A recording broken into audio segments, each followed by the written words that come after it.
Today we are looking at Wage for the Xbox 360, also available on the PC and PlayStation 3.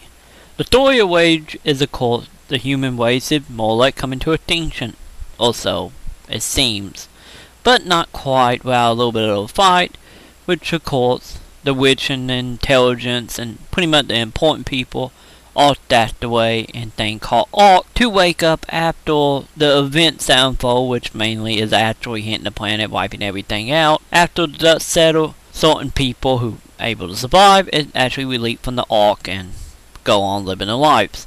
And this is where the story pick up with you being one of the survivors coming out of the Ark and being rescued. Pretty much right out of the gate, there's really no question on what happening or why, but you pretty much ordered to go kill people and, well, I'll be damned if that's not what you're going to do. And of course the gameplay here is mixed up with a little bit of FPS right along with a little bit of driving in the vein of Twisted Metal. But don't get me wrong, this is not a open landscape in the vein of Fallout or GTA. It only 3 major towns and lines of road and outside, or which want to be called the wasteland, connecting between the cities as you use your buggy to travel between. Really nothing to see outside the town. You have multi-side quests here which you can do, which most of them actually reward you with weapons, and in many cases the side question is actually really handy to do in the long term. And of course outside of the side quest you also have the main quest, which is of course fighting a government or type of government who is pretty much trying to take over the land and bring order to it, but of course, as always, that can't be helped and some rebellion group have to step in, and pretty much the beginning part might be a little slow, but around the halfway you will be introduced to the rebellion, and which you will quickly join and help out on a fight to get rid of the authority. So let's bring it to the little issue here. Court Wage is 3 discs. But don't let that fool you. Only 2 discs is actually you, with the third disc will be in all multiplayer,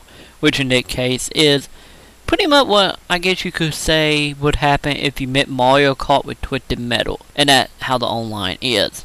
In the vein of, it's no FPS shooting in this, it all done in the buggy, which in the long term might have been a good idea with Modern Warfare and many other games that are going to be taking that genre coming out very soon. But on the side of the car in the driving in-game and in multiplayer, you can upgrade your vehicle by winning money from races and doing quests in the game, and in return fix up your buggy with new weapons, new modifiers such as mines, shields, repel kits, and so on. But we got a few issues here with Wage, of course. Wage is not a perfect game. Visually, when you step out, it might look fantastic, but as time goes along, you will realize there's some limitation to the engine.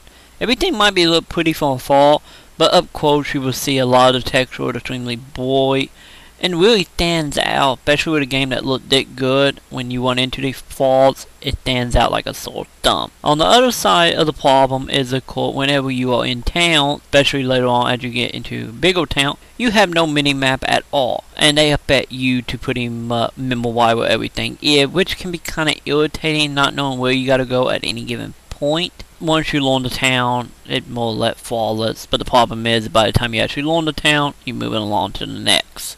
With the gameplay only lasting from 10 to 12 hours, there's a little bit of disappointment here. You're not getting such an in-depth RPG. On the RPG standard, you of course still have crafting, which you can make new weapon, modifier for your weapon. It's a pretty in-depth system, but at the end of the day, most of it is not exactly useful, at least not on the lower setting. The only main one being of any use will be, of course, the lock-picking ability. And the other thing that Wage got going for it is a combat system that is extremely interesting. This is of course an FPS game by all means, but what is interesting about this is of course the AI of the opponent. They will move around, jump, dodge, and overall act in a realistic, panic, psychotic type of way, which make a lot of the fighting a little bit unreliable as far as you knowing what's going to happen. You really have to be on your toe here. And in the process of having the game run at 60 frames a second, highly add to the if of course with all that fat movement, in some cases called motion sickness.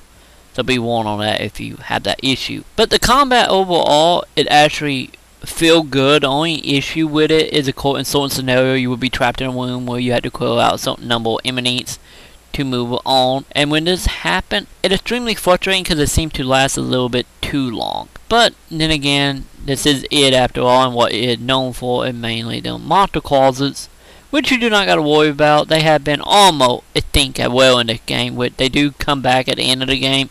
But I don't know if that's just a bad design flaw, or is it pretty much poking fun at look what we did before. But the monster clauses do not show back up to the last chapter either way it go, which is kind of refreshing for an id game, because technically it doesn't really feel like an id game outside the shotgun. But sadly, it's just the overall of not really knowing what you're doing at any time. The sore thumb graphic, voice acting not quite the best. The story is forgettable on every meme, with taking a long time to get in the story. And right when the game actually start opening up and the story actually start becoming fascinating, it just ends with no real conclusion and fail on every level to actually make you kill about any of the character or kill for your reason for fighting. It just overall, Rage is okay, not great.